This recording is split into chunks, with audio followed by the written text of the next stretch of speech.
Why is it so hard to build and sustain a movement that can effectively challenge capitalism? First and foremost, of course, is the fact that our current political system overwhelmingly responds to money, and capitalists have all the money. But also, as Vivek Chibber recently explained on Weekends, the main reason why workers don't just spontaneously revolt, even when most of them feel like they're getting screwed over, is because the costs of doing so are incredibly high. Here's how Vivek put it. The other tradition is one that says, no, look, workers are basically rational. Most people are rational. They live their lives. They understand their constraints around them. And the reason they don't up and revolt all the time is that, well, it's really hard to do it. It sounds blindingly simple when you say it, but that's what it really comes down to. The reason they don't revolt is because there are costs and risks associated with mass organizing, especially in the workplace, which makes workers think that prudence is the better part of valor. Well, what are these constraints? It's pretty simple. Look in America, look at the attempts to organize Amazon or any of these more recent places. They have an entire industry devoted to spying on workers, to rooting out the radicals, to getting them fired, to making it impossible to actually do any organizing.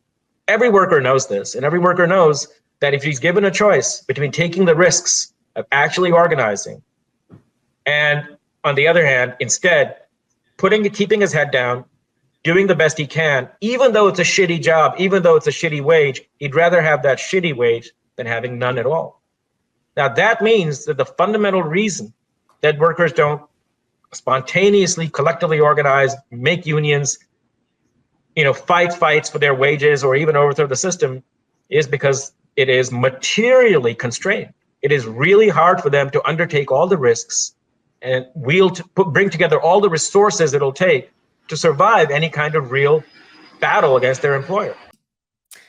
What's more is that capitalism has an impressive ability to absorb pretty much any kind of cultural shift that takes place in society.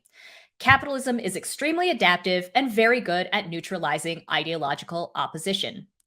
There is no fixed culture of capitalism. Rather, capitalism can hijack nearly any culture or idea in service of increasing profitability.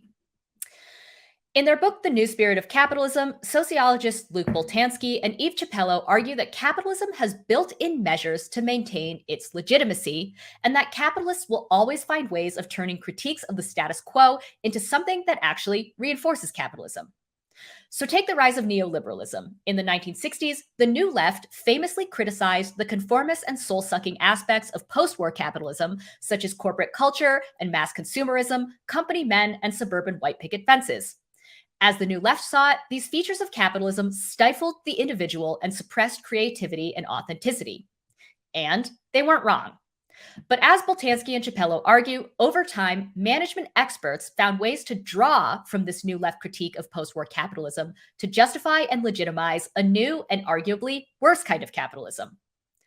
By the 1970s, firms began to understand that they would be able to increase their profits by moving to leaner and more flexible systems of production.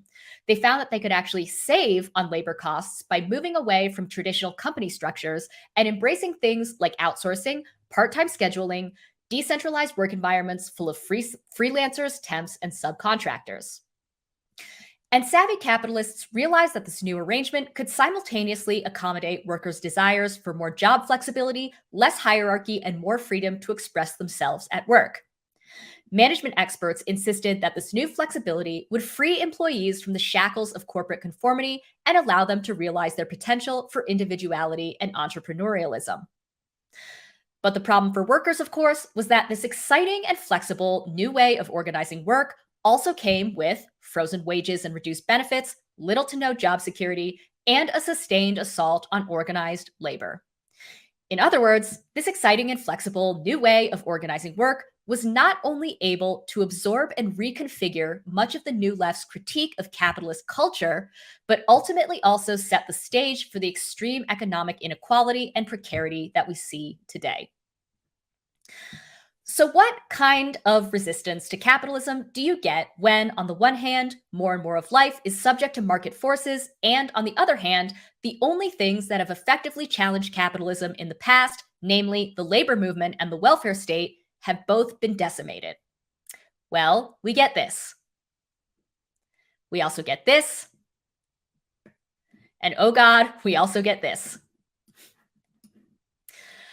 While people sometimes like to call these kinds of interpersonal cash transfers redistribution, they're really a direct outgrowth of the relentless atomization of society under neoliberalism and collective action giving way to individual action. And make no mistake, the ruling class loves it.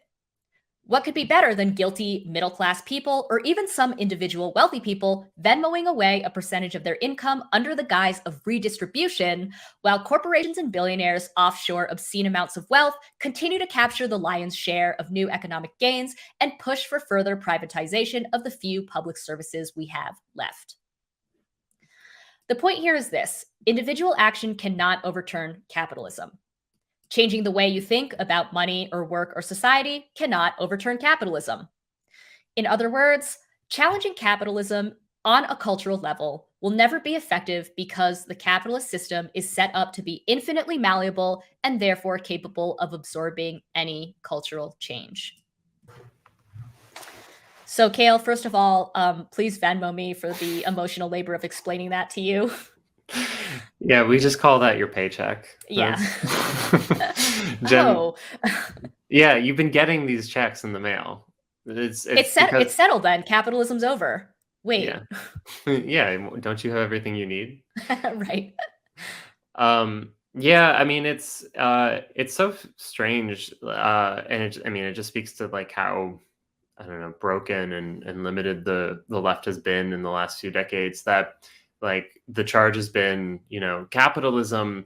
The problem is that like it creates us all into zombies, or that it has a certain kind of cultural logic that like infects everyone, and now everyone is like, an American consumer or something. And I mean, that's just not, like, again, it ends up obscuring more than it helps illuminates. It ends up, I think, makes political organizers and labor organizers and left politicians, it makes their job a lot harder, because now we don't know who we're like shadow boxing with, like the wrong foe. I mean, we're shadow boxing. We're not even focused on. I think part of what I wanted to get at, and what I think the Boltanski and Chiapello text I mentioned lays out really well, is that, when the New Left was critiquing some of these aspects of post-war capitalist culture, so again, like the mass conformity, like corporate hierarchy, white picket fences, patriarchal, like nuclear family, all of these things were characteristics of post-war capitalism. And like, don't get me wrong, they sucked. Like, this is a legitimate criticism that like, we don't want people to be zombies, or like, mass consumerism, like, isn't that great. That's all true. But I think the problem is when you focus on kind of these cultural aspects, you don't really get at the fact that that capitalism is constantly shifting, and like I said, can actually absorb that critique and come up with a new type of capitalism that incorporates elements of that opposition, right? So now we have a flexible capitalism, we have neoliberal capitalism. I mean, I'm not saying that conformity and like corporate culture are completely gone, but if you look at the rhetoric of Bill Gates or any of the Silicon Valley overlords, they're all about innovation, disruption, flexibility. It's not the same rhetoric, or it's not the same culture that you saw in the 1950s, but that doesn't mean capitalism's over. Yeah. The whatever is like countercultural, or it's probably just going to be the next thing that's going to be like bought up and sold to you in a few years or something. That there's like all of this, there's so much like kind of social, or I guess just like social purchase, and like being into the new niche thing that's like ahead of the curve. But I do think like this whole idea of like someone's something selling out, or some artist, or some some musician, some cultural something that was unique and interesting, and then it becomes like becomes mass culture or something. It's just, it's not like, there's no mystery. It's like, and it's not like that these people that were involved in that process are like good or bad people, or it's just like the fact that like there in fact is a society with a particular system, which is capitalism, and like capitalists are going to find something that they think people like. They don't care if it's good or bad. They just all they care about is like, can I sell this? And if like, if they know they can get buyers, consumers, then they're going to pick it up and sell it. And that's like, and they do that with good stuff, and then they do that with bad stuff. It's why like you'll get, your favorite band is now like really popular and makes bad music because like now, they realize you can just make something that doesn't offend that many people. Most people are like, okay, it's decent enough. And you don't really have much of a choice as a consumer because you don't get to choose what's on the shelf. You get to pick something from the shelf, but like someone else already decided what's going to be on there. And I don't want to get too nihilistic, but I think that lack of choice is really important here because, what I was not arguing is that the New Left accidentally created neoliberalism because they like hated like mass consumerism. That's not what I'm arguing at all. That's not what Boltanski and Capello are arguing either. The point is that I don't want to say that there was nothing that they could have done. I think that we can always think of ways to be strategic. But the point is that, because capitalism is so malleable, kind of having these fights on a cultural level, even if they're totally justified, like, for example, even if there are aspects of, post-war capitalism or Fordism that are unappealing and are, eroding the social fabric, it's not enough to only look at those things and push back on those things. Right. Yeah, I think that's right. And it's important to note that capitalism, when it comes to culture, it doesn't really select for, it mostly selects against. And it's not even really, again, it's not like a conscious, we were having this conversation about like how like capitalism is not a sentient rational thing. It's like it doesn't actually make decisions. It just destroys those things that are not compatible with it. So when capitalism, has, come, it's basically it's been introduced into every part of the world at this point. The entire world in 2021 is capitalist, more or less, outside of, a couple of very small little pockets of maybe like some peasants in like the jungle of Brazil or something.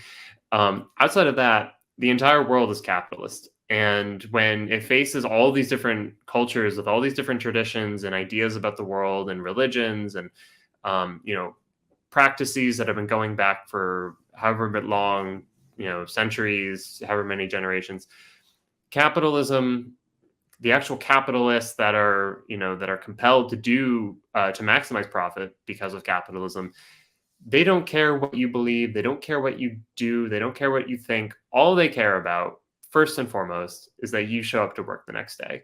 And if it turns out that not just, not fighting the distinct culture, but actually embracing the distinct culture is to the benefit of getting that person to come into work the next day, they'll do it. They don't care.